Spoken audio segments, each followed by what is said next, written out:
Magandang araw mga kakultura. Ngayon ay tatalakayin natin ang isang mahalagang bahagi ng ating literaturang Pilipino. Mahabang panahon na tayo ay nag-aaral sa ating mga paaralan ng Pilipino at ng literature, pero marami sa mga Pilipino ang questionable pa rin kung paano ba talaga gumawa ng tula. Ano ang mga batayan at papaano, ano mga technical na aspekto na kinakailangan na gabayin natin para tayo ay makalikha ng tula. Maalam tayo na ang kultura natin ay matulain. Marami sa ating mga Pilipino ay magagaling gumawa ng mga awitin. Marami tayong mga mahuhusay na mga estudyante na mahusay tumula. Pero papaano nga ba gumawa ng tula? Ito ang lalamanin ng ating video ngayon dito sa ating Agora na project ng Philippine Cultural Education ng National Commission for Cultural Arts. Ang mga resource persons natin upang talakayin ang paggawa ng sining ng tula, kasama rin natin ang isa pang profesor mula sa UP Diliman, Dr. Joey Bakiran. Ngayon ay tatalakayin natin sa pamamagitan ng kanilang mga isinagawang mga lectures sa Luzon, Visayas at Mindanao kung papaano ba gawin ang isang sining ng pagtula. At si Dr. Bakiran naman ay tatalakayin niya ang mga inspirasyon at ang historical background, saan natin kinukuha ang inspirasyon sa paglikha ng tula. At ito ay dulot na rin ng ating kasaysayan. Maraming mga mahalagang aspekto ng mga talakayan ang ating madidiscover sa talakayang ito. Kaya panoorin natin ang videos na aming hinanda na pinalabas sa Zamboanga City, at ito ay dinaluhan ng mga guro sa Pilipino at mga creative writing teachers sa Zamboanga City. At sinundan ito ng palihan o workshop sa Vigan City na nilahukan ng mga guro from Region 1. At ang huling talakayan ay ginawa sa Rojas City, kung saan ang mga guro sa Kabisayaan ang dumalo at lumahok sa Agora 2022. Sana ay may mapulot kayong mga teknik upang kayo din ay matuto sa paglikha ng sining ng pagtula. Maraming salamat at panoorin natin ang video ito.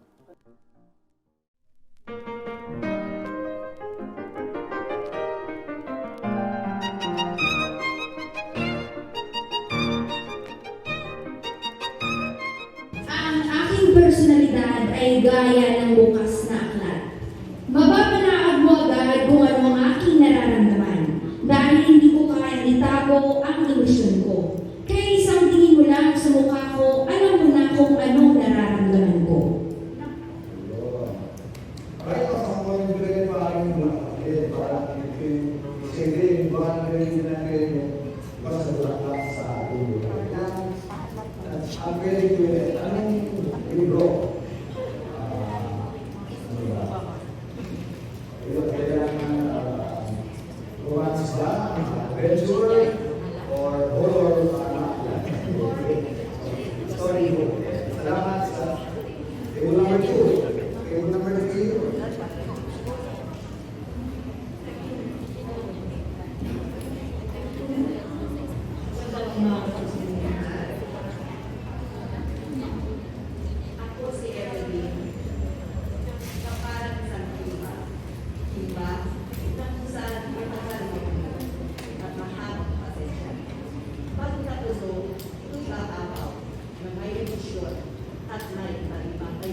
Medyo magpapagawa, diba? Natin na Naririnig yun yung paraang tao sa tiwala. No?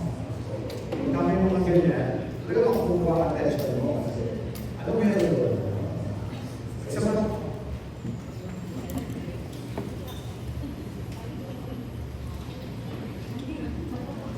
Magandang umaga po sa akin lahat. Ako po si Ginoong George Estibar. Ito ang aking nabuong meeting ko lang. So, ako yung iskulang isang kandila na nanganang kaloob ng taglawang liwanag. Sa karimlan, ako ay nakikipagdalitan, ngunit nauubos din naman. Yan lang ang paparang sa akin.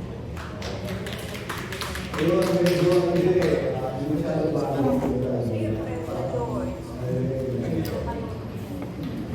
Anyway, sa table number 4, isa ito. Una ka lang.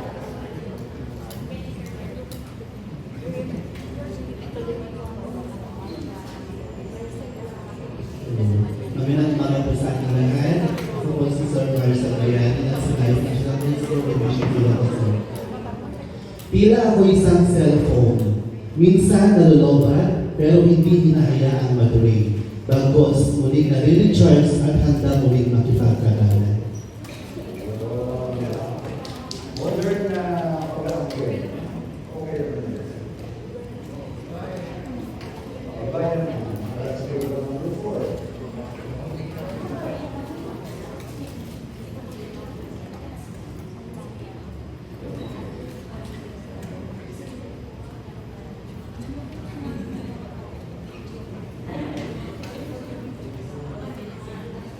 Magandang umaga po sa lahat. Ang object ng napili ko ay ballpen. Ballpen. Ako po, ako yung mistulang ballpen na nauubusan din ng tinta. So, kailangan mag-refill, kailangan din mag-recharge, so kailangan ko rin matulog para may lakas ulit po para sa pagharap sa panibagong hamon ng buhay. Salamat po. Salamat.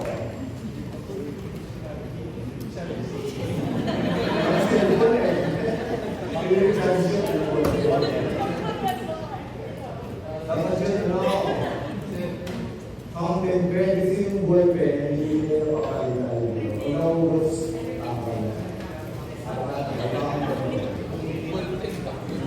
okay, table number 5. Please.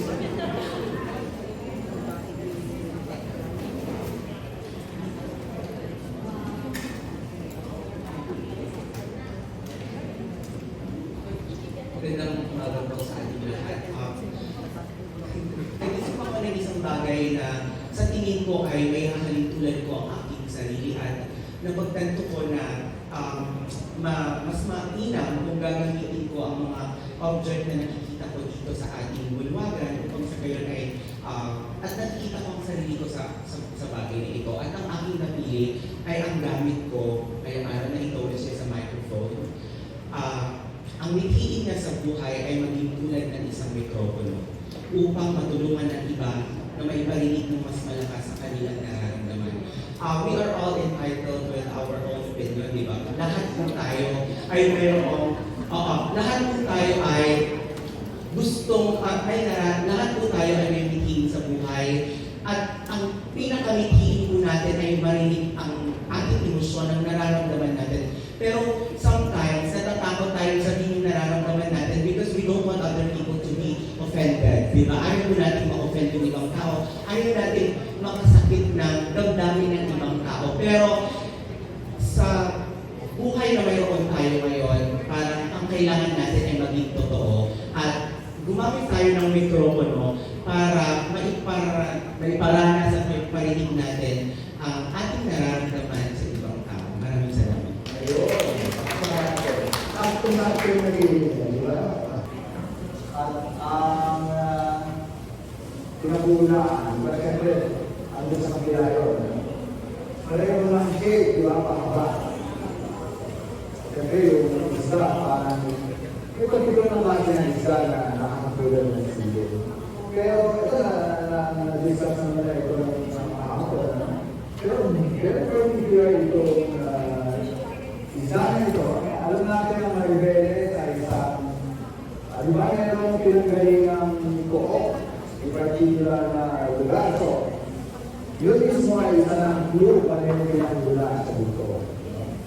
Maribeles, Marisquese, pakinggan mo buti yung pagkakasabi, di ba? Kasi, yung pagkula, hindi, isa ko yung pagkula, hindi sinasabi. Pero malaman naman mo to sound, di ba? Articulation, image ng isda, at saka sino tayo ng mahaba. Pero kakaiba itong isda nito, kasi yung kalisis niya ay nasa loob, di ba? Ito, parang magulit naman, pero may emphasis ay yung kalinhagan. Bakit kaya nakakita tayo dito sa tulang ito? Basahin natin sa gasbay. Buhay ka naman, ang gusto tayo. Diba? Anong meron dyan sa structure niya? Napakaitin ko, 1, 2, 3, 4, 5. 1, 2, 3, 4, 5. Napakaitin. Hindi siya yung tarangga. Pero dahil sa kaitin mo yun, ay may na-achieve siyang kakaibahan. At yung pagpuposisyon ng mga salita, di ba?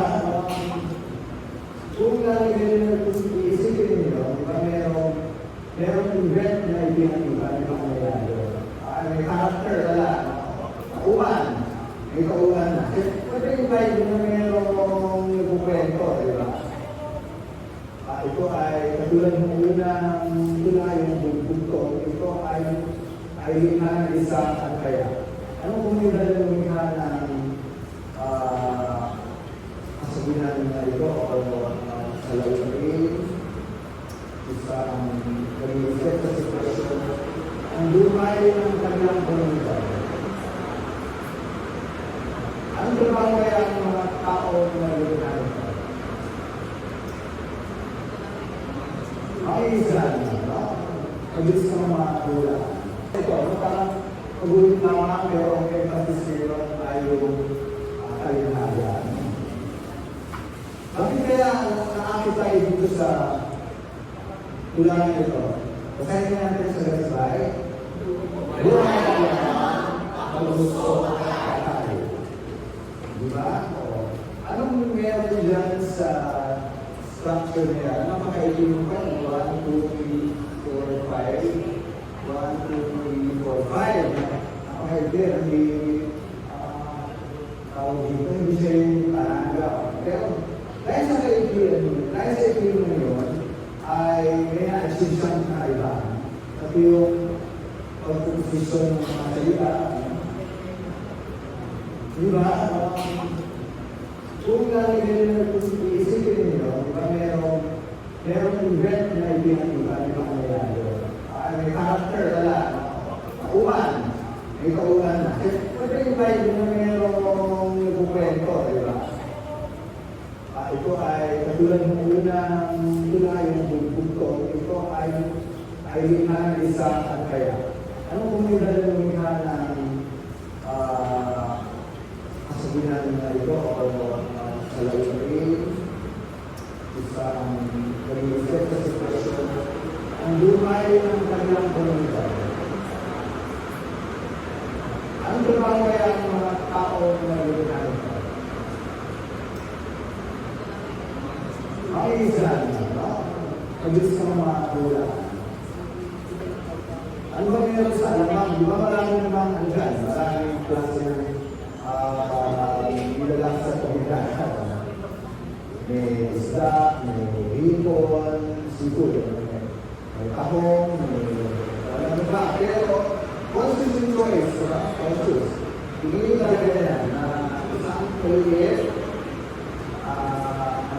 walang pangilihan, ito ay laging tawag dyan.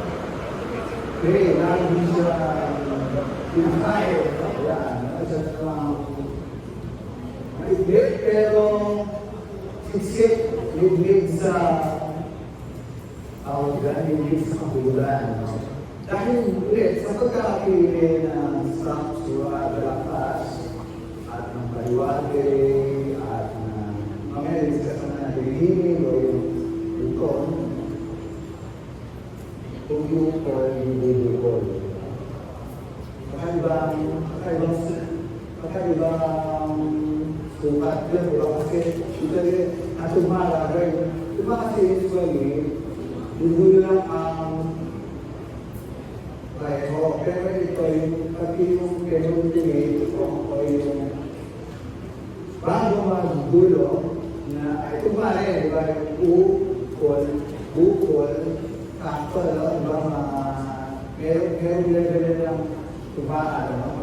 Yung tatlo lang kaya, pwede yung dalisay, pareho na, pareho ng iin, pareho na pakinig, pareho ng pakinig. Yung mga pakinig at pakinig ay patawag dito pareho, no? Ibang kasi yung effect niya, no? Yung repetition.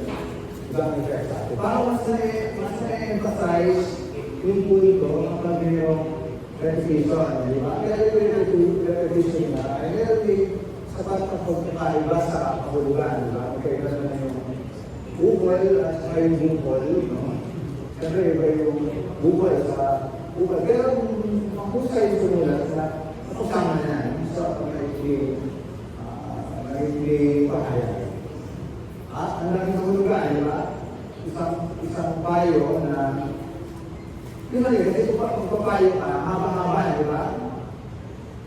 Isang may nangyari yung maganda sa ating kaibigan, sa isang tao, lalapit sa kanya at papayuan ng kailangan na hindi pakasang panahon, ayaw talaga sa iyo ng tao na yun, makalimutan mo na.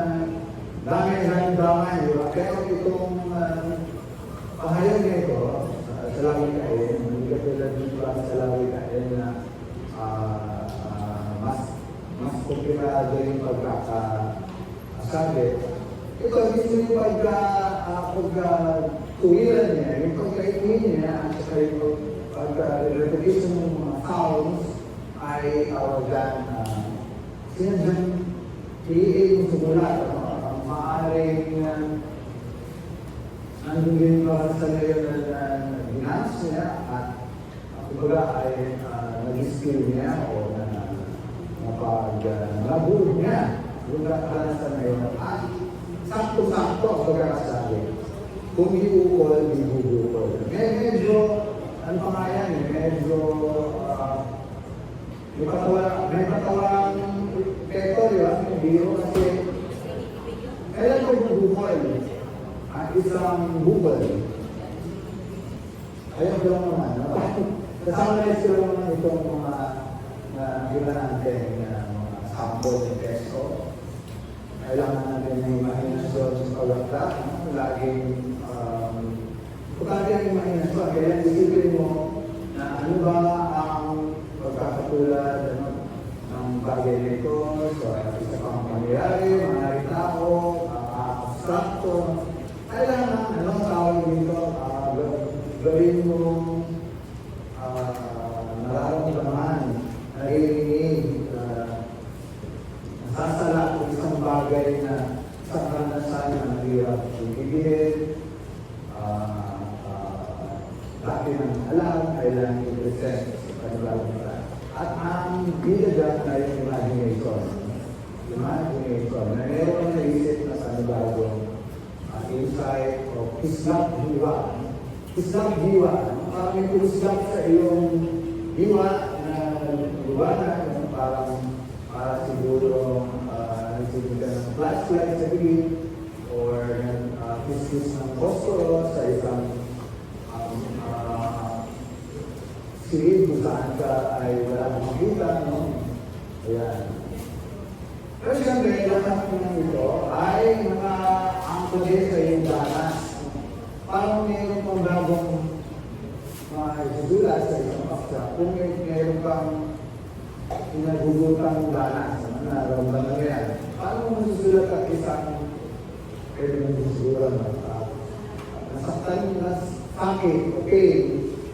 mas mabilis naman itong sasalita, na ilalarawan, na isang tula. Kung ikaw mismo ay dumanas na ng ganitong klase. At kung iba sa akin ganitong paksa, ay hindi naman na, alam ko sinasabi na kahit inimagine ko lang.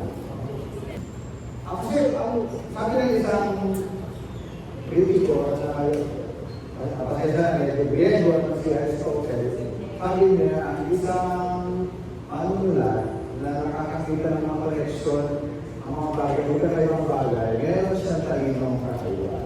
Kapunta na sa, sabi niya, kapunta na sa genius o kaganda. Nakita nga isang pinomeno, tapos may dito sa isa pa, at may pahayag nito. Meron ang gift, no? Gift na kalimhaga, gift ng imagination. Yan, iba yung analogy, no? Diba, lalo na sa pag-explain, sa pagpapaliwanag ng mga bagay-bagay, meron isang bagong phenomena, halimbawa, scientific, halimbawa na. Paano mo ipapaliwanag yun sa isang tao na hindi ba na naranasan, walang naranasan doon sa ipopwede ng scientista, no? Halimbawa, lately, meron kami nakita na pumunta sa isang lecture ng isang physicist, no? Physics major, at in-explain niya kung paano yung laser ay kakaiba kaysa doon sa karaniwang liwanag. Ang ginawa niya, parang explain nyo, meron siyang instrumento, nagpausok siya, tapos meron na siya ang rainbow device niya. Yung rainbow, nakikita mo lahat ng kulay. And then, may nagpausok siya ng skimmer, and then, distribution ng isang laser instrument. Kaiba dun sa rainbow maker, itong instrumento na ito ay kulay green. No?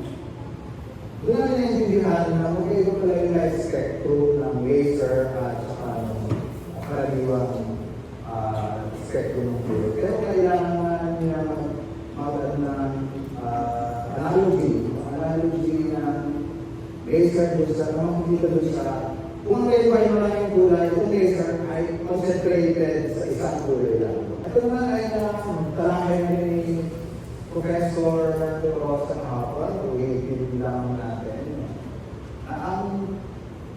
Sa pagtula, hanggang maaari, mayroon mo mga klaseng direktahan ng statemental. Pero sa ating inaaral, ang klase ay hindi siya matalakay, hindi siya katulad ng Rose, ang tuluyan na sinasabi ng objective, isang pangyayari sa tula, ang purpose niya ay medyo artehan. Kaya sinima-arte, yung mismong arte niya, yung pinabago niya, yung bago ay katangian niya para tawagin tula. Kailangan mo sabihin na diretsahan. Parang medyo pasikot-sikot. Yung pasikot-sikot na yun ay ma-achieve mo sa pamamagitan ng kakaibang gamit ng salita. Ayun nga, itong mga comparison. Hindi ko ilan. Indirect. Sa mga pangunahin. Katangian ng pagkulat. Ganun din, tayo kasi mga Pilipino mahusay sa pakiramdaman, di ba? Mayroong isang action ginawa, hindi ka mo lang inausap, alam mo baka nagtatampo, di ba? Sa tulad yung mga ginawa, kailangan pakiramdaman mo rin yung mga salita, baka mayroong maliwatig na meron siyang, yung mga salita ay mayroong pinaparamdam sa'yo at kailangan at pagkukulaan mo yun sa pamamagitan ng images, no? Kung ang ginamit ay na-image ay talim, siyempre alam mo agad na hindi pagmamahal o hindi positive yung agad bilang pag-ambassador sa mga sa kalim, halimbawa, ng imahen, no? So, paniwati. Importante ang paniwati, no? Sa kultura. Kahit naman sa ating mga Pilipino, hindi tayo diretsahan ng halimbawa, no? Ito naman ay isang example. Kung pinangyayari nyo ng mga cigarette smokers natin, at gusto niyo yung sigarilyo ng hindi diretsahan, paano kaya sabihin nyo? Para tumutula rin. Hingin o yung panggat ko. Ito yung bandangin, no? Sa loobin yung nagsasalita sa church, at saka yung mensahe rin ng masa. Yung attitude sa loobin. Ito yung na alam ninyo, alam natin, pag sinabi, right off, ano ba, no? Alam lang natin ay masayahin, malungkutin, at yung mga aral, di ba? Alam natin, tawag dito, pangunahin, hinig sa binabasa natin, wala o sinusulat pa nga natin, wala. Pero maraming klase ng hinig. Lalo na yung pangkaisipan, di ba? Kasi tayong nahihilig sa emosyonal, di ba? Sentimental. Samantalang maraming paraan kung paano napapahayag ang gusto natin, lalo na yung mga tawag dito, pangangaral ng hindi diretso, no? Paano ba ito gagawin? Meron mong gusto mong mensahe na hindi mo sinisermonan yung pabasa, hindi mo pagagalitan, hindi mo ikaw yung nasa kanila yung sasabihin ng tula mo. Parang akin din sila sa pumagagitan ng salita, ng imahen, ng sitwasyon. Okay. Ayan. Wala ko yung sasabi ko. Ayan. Meron din yung makakatawa. Ayun, hindi lang sa attire. So, introduce lang natin yung topic, yung mga sample text. Siyempre, yung video, also nanunukso, yung mga example text.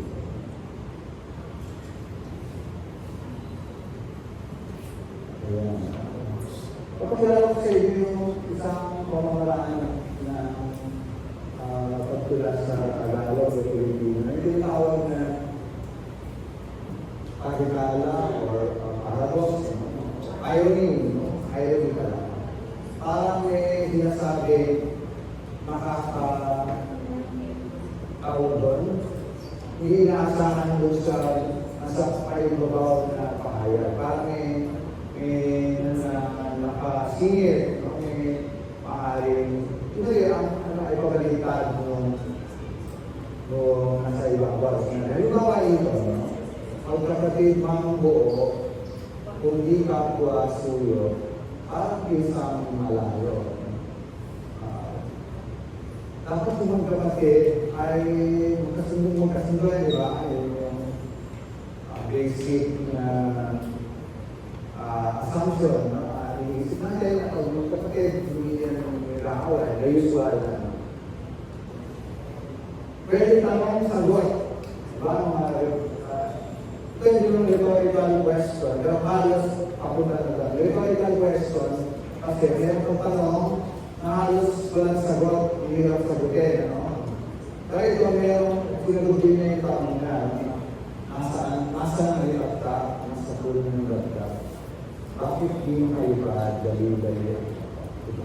Hindi na ito yung usual na escape mental na yun niya.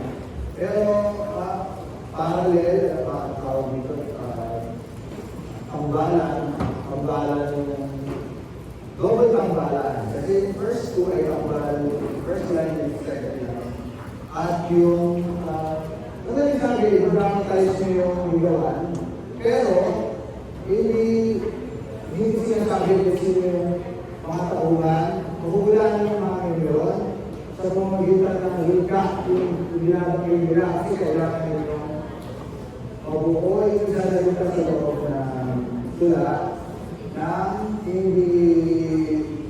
sinasabi, ako ay isang ganyan, ako ay hindi isang aso. Kaya mahalaman na aso siya kasi hihingit niya, yung kanilang sinasabi ay buhay ng aso. Tapos isa sa mga sasagot, ganun din, hindi siya sabihin kung sino yung sumasagot.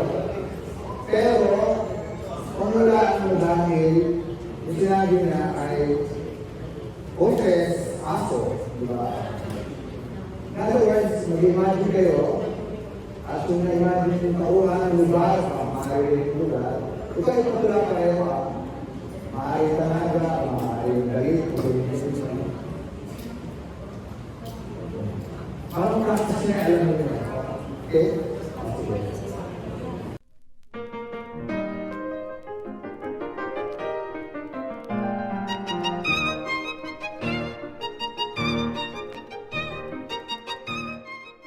Ayan mga kakultura, masaya ang lumikha ng tula, di po ba? Masaya, so medyo may disiplina na kinakailangan tayong taglayin. Kagaya nga po ng binanggit ng ating national artist, kinakailangan may pinaghuhugutan tayong nasyonalismo para tayo ay makalikha ng isang mahalagang akdang sining. At gayon din naman, nakita natin sa mga lectures ni Dr. Corosa ang bigat pero maningning ang pagsusukat at tugma. Isang napakahalagang kakayanan ng mga Pilipino ang makagawa ng sukat at tugma na ginagamit sa ating kagaya ng nabanggit niya, nagamit natin sa ating mga awiting kundiman, nagamit natin sa ating balagtasan, at nagagamit natin sa ating mga pang-araw-araw na pagtula. Iyan ay mahalagang skills ng ating mga artist na Pilipino na makalikha tayo ng tula. At gaya nga po ng na-discuss ng ating magaling na profesor mula sa UP na iba-iba pala yung ating mga bugtungan, yung ating mga ay maaaring nating magamit din sa paglikha natin ng tula. Yung ating kagaya ng ating mga kwentong bayan ay po pwedeng maging inspirasyon sa ating paglikha ng tula. Sana po ay may natutunan kayo sa ating proyektong Agora at ito ay nilalayo natin na ipadala ang mga kopya sa ating mga SPA students at sa ating mga SPA schools, yung Special Program in the Arts, para magkaroon sila ng mga references kung papaano talaga lumilika ng sining ng pagtula. So mga kakultura, sana po ay may natutunan kayo sa bidyong ito. Maraming salamat at mabuhay po ang mga artistang Pilipino.